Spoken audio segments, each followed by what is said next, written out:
Salam sejahtera bagi kita semua di dalam persekutuan Tuhan kita Yesus Kristus. Pada pagi hari ini kita akan bersama merefleksikan firman Tuhan. Namun sebelumnya marilah kita berdoa. Mari kita berdoa. Ya Tuhan dan Allah kami, di tengah beban hidup serta tantangan perjalanan yang kami lalui, kami ingin melihat karya Tuhan di dalam kehidupan yang menguatkan serta menghibur. Kiranya Tuhan hadir dalam firman pada hari ini dan ajarlah kami untuk merefleksikan serta menerapkan laku iman di dalam kehidupan. Di dalam nama Sang Kristus kami berdoa. Amin. Bacaan firman Tuhan pada hari ini diambil dari Injil Matius pasal yang ke-11 ayat 16 sampai dengan 19 dan dilanjutkan ayat 25 sampai dengan 30. Dengan apakah akan kuumpamakan angkatan ini? Mereka itu seumpama anak-anak yang duduk di pasar dan berseru kepada teman-temannya, "Kami meniup seruling bagimu, tetapi kamu tidak menari. Kami menyanyikan kidung duka, tetapi kamu tidak berkabung." Karena Yohanes datang, ia tidak makan dan tidak minum, dan mereka berkata, "Ia kerasukan setan." Kemudian Anak Manusia datang, ia makan dan minum, dan mereka berkata, "Lihatlah, ia seorang pelahap dan peminum, sahabat pemungut cukai dan orang berdosa." Tetapi hikmat Allah dibenarkan oleh perbuatannya. Pada waktu itu berkatalah Yesus, "Aku bersyukur kepadamu Bapa, Tuhan langit dan bumi, karena semuanya itu Engkau sembunyikan bagi orang bijak dan orang pandai, tetapi Engkau nyatakan kepada orang kecil. Ya Bapa, itulah yang berkenan kepadamu. Semua telah diserahkan kepadaku oleh Bapa-Ku, dan tidak seorang pun mengenal anak selain Bapa, dan tidak seorang pun mengenal Bapa selain anak, dan orang yang kepadanya anak itu berkenan menyatakannya. Marilah kepadaku, semua yang letih lesu dan berbeban berat, aku akan memberi kelegaan kepadamu. Pikulah kuk yang kupasang dan belajarlah padaku, karena aku lemah lembut dan rendah hati, dan jiwamu akan mendapat ketenangan. Sebab kuk yang kupasang itu enak dan bebanku pun ringan." Demikianlah Injil Yesus Kristus yang kita terima pada hari ini. Berbahagialah setiap orang yang mendengarkan dan memelihara firman Tuhan.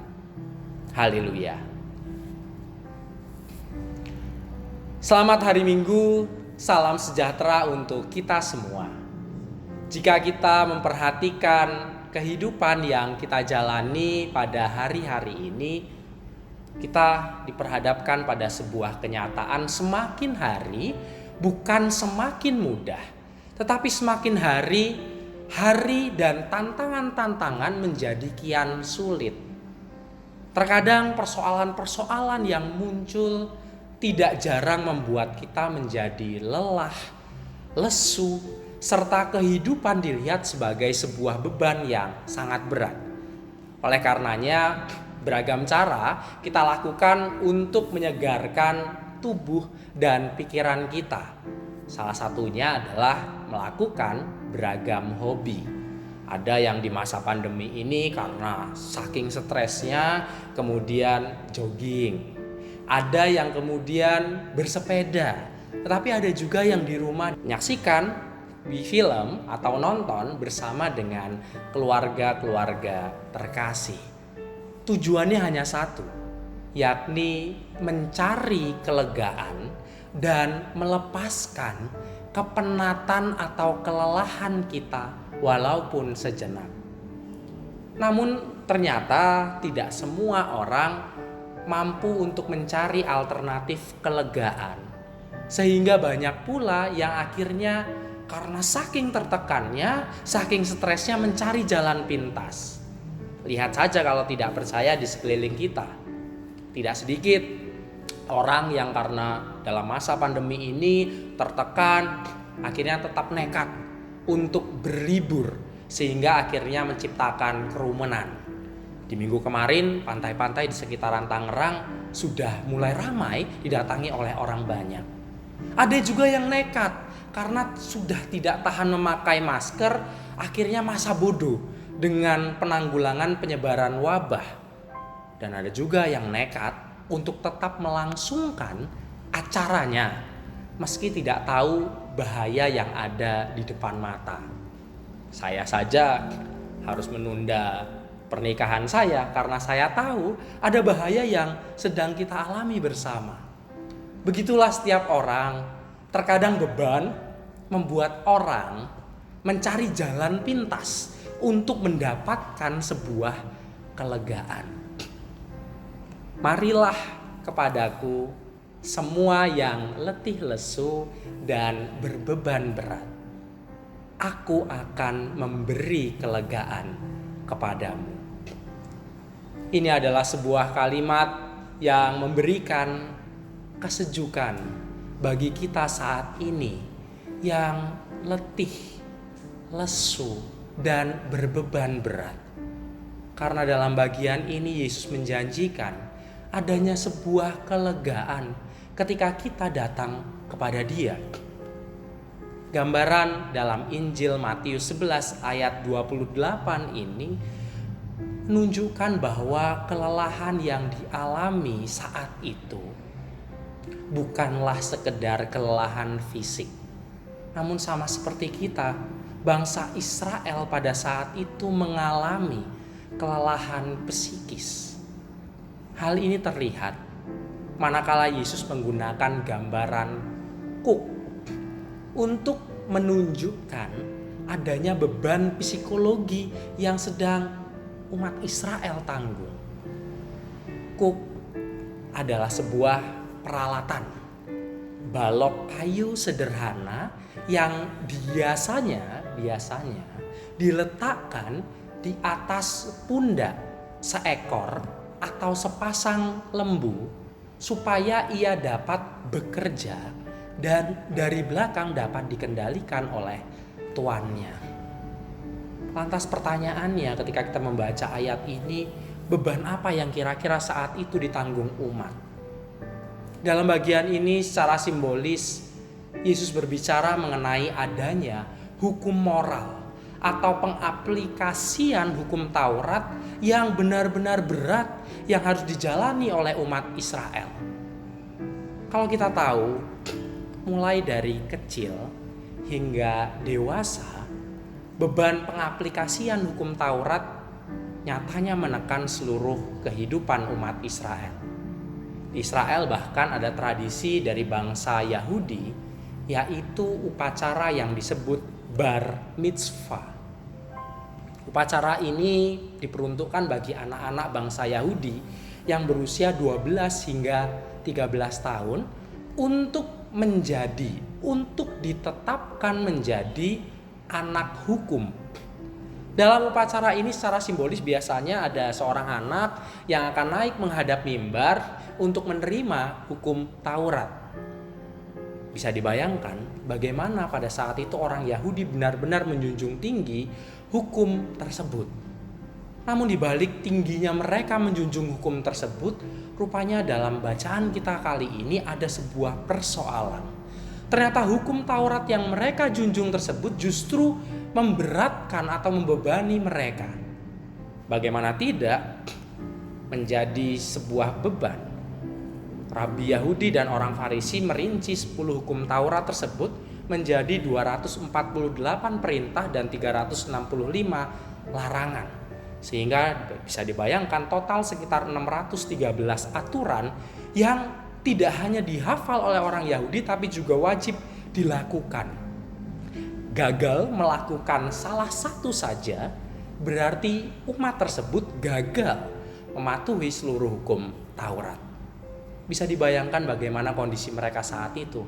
Mereka akhirnya letih, lesu, dan berbeban berat dalam menjalani hidup sehari-hari. Di tengah kelelahan batin yang harus dijalani inilah, Yesus datang memberikan ajakan serta undangan untuk menerima kedamaian dan kelegaan bagi mereka. Aku akan memberikan kelegaan kepadamu. Menarik, dalam bahasa Inggris, King James Version menerjemahkannya dengan I will give you rest. Kelegaan yang berasal dari bahasa Yunani ana pauo diterjemahkan dengan kata istirahat. Maka dalam terjemahan aslinya dan bahasa Inggris kita mendapatkan sebuah pesan. Iya, Yesus akan memberikan kesegaran yang baru kepada kita. Oleh karena jiwa kita diperbolehkan untuk beristirahat sejenak. Jadi ternyata kelegaan yang dimaksudkan Tuhan Yesus terkait dengan istirahat, dan Tuhan menawarkan hal itu untuk jiwa kita yang letih. Kalau kita lihat, hal ini juga kita alami manakala kita hidup di dunia dengan segala rutinitasnya. Kalau misalnya kita lelah secara fisik, tentu lelah tersebut akan berkurang manakala kita mampu mengistirahatkan tubuh kita dengan baik. Lantas bagaimana caranya kita dapat beristirahat atau mendapatkan kelegaan dari kelelahan jiwa atau batin yang saat ini kita rasakan bersama? Tuhan Yesus menawarkan untuk memikul kuk yang dipasang olehnya. Dan belajarlah padanya karena ia lemah lembut dan rendah hati. Apa tidak salah? Ini ibarat kita sedang punya masalah, punya beban, namun diminta bukan untuk melepaskan kuk yang selama ini membebani kita, namun Yesus menyuruhnya untuk menggantinya dengan kuk yang lain. Ini adalah sebuah hal yang tidak lazim. Namun, apa makna dari memikul kuk yang diberikan Yesus? Memikul kuk berarti bersedia menundukkan diri atau taat, serta sehati dan sepikir dengan Tuhan kita Yesus Kristus. Bagi bangsa Israel, jika tadinya mereka tunduk dan taat pada hukum yang bersifat legalistik, Yesus menawarkan kuk baru, menawarkan sesuatu yang baru kepada mereka untuk taat dan sehati kepadanya. Kuk biasanya jika sudah dipasang pada pundak lembu, maka tidak ada alasan lain bagi lembu untuk tidak tunduk dan taat. Kemana tuannya akan membelokkan kuk tersebut, maka sang lembu harus mengikutinya. Oleh karenanya, melalui kuk kita belajar untuk tunduk. Melalui kuk kita juga belajar untuk membuat diri kita sehati dan sepikiran dengan Yesus. Berusaha mencerna apa kehendaknya dalam kehidupan kita. Oleh karenanya, jika kita bersedia memikul kuk, maka artinya kita bersedia untuk tetap hidup bersama Tuhan yang memelihara kehidupan. Jika kita hari ini memiliki beban yang luar biasa, Tuhan merindukan agar kita datang kepadanya yang akan memberikan kita kelegaan. Bapak, Ibu, saudara-saudari yang dikasihi oleh Tuhan, beban kehidupan kita memang tidak sama dengan bangsa Israel di zaman yang dahulu. Namun ajakan untuk beristirahat di dalam Tuhan merupakan panggilan yang sama bagi kita saat ini. Mungkin gambarannya demikian. Air dalam botol ini beratnya kurang lebih 600 ml. Pertanyaannya, berat atau tidakkah? Jawabannya tentu tergantung. Jika kita memegang botol ini sampai ibadah selesai nanti, air yang hanya 600 ml ini akan menjadi berat. Karena kita mempertahankannya sendiri, kita tidak mau meletakkannya, kita tidak beristirahat. Yang mau saya katakan adalah, seberapapun beban kita, entah itu ringan, sedang, ataupun berat, hanya satu yang Tuhan rindukan. Datanglah kepadanya, beristirahatlah di dalamnya. Berdoalah untuk segala pergumulan kita, bangunlah relasi dengannya. Serahkanlah setiap beban dan pergumulan itu kepada Yesus yang akan memberikan kelegaan hidup kepada kita. Amin. Saat teduh bagi kita. Mari kita berdoa. Di dalam Tuhan kami menjalani kehidupan ini dengan segala beban yang harus kami tanggung. Biarlah ya Tuhan kami menyambut panggilan Tuhan untuk beristirahat, karena kami percaya di dalam Engkau ada kelegaan hidup yang kami terima. Oleh karenanya, mampukanlah kami untuk terus menghadap Tuhan, bersekutu denganmu, membangun relasi yang baik, sehingga kami jauh dari keletihan dan beban hidup. Kami menyerahkan kehidupan kami ini hanya di dalam nama Tuhan Yesus Kristus. Amin. Ada persembahan pujian, mari bersama kita saksikan.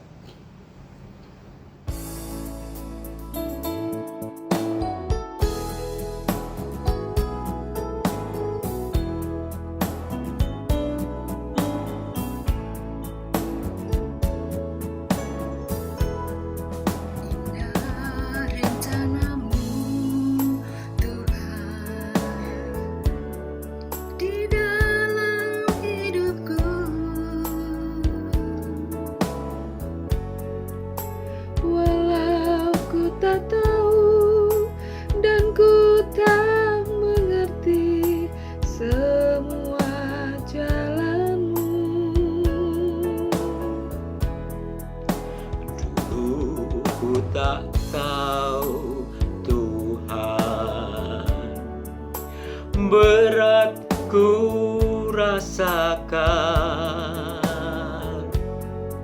hati menderita dan ku tak berdaya menghadapi semua. Tapi ku mengerti sekarang, Kau tolong padaku. Kini ku melihat dan ku merasakan indah rencana-Mu. Tapi ku mengerti sekarang,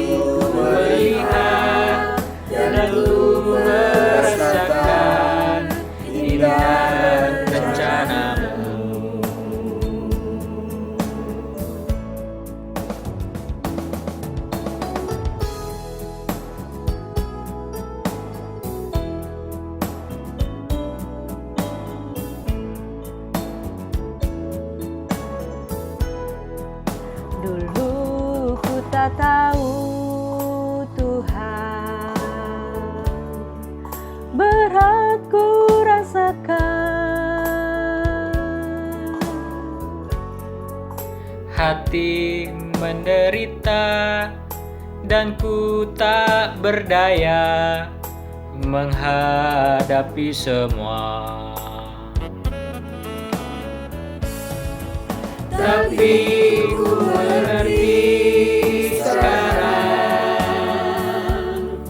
Kau tolong padaku.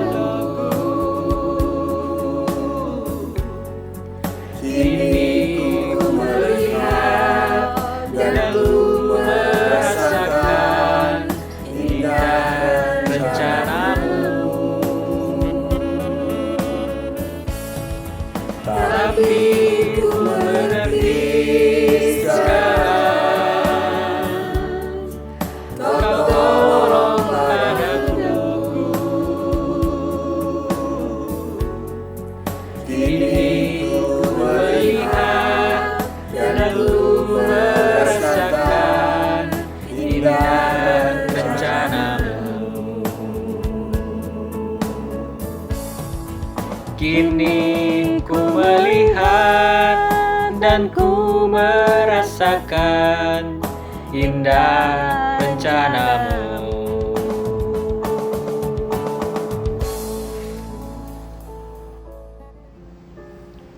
Terima kasih atas persembahan pujiannya.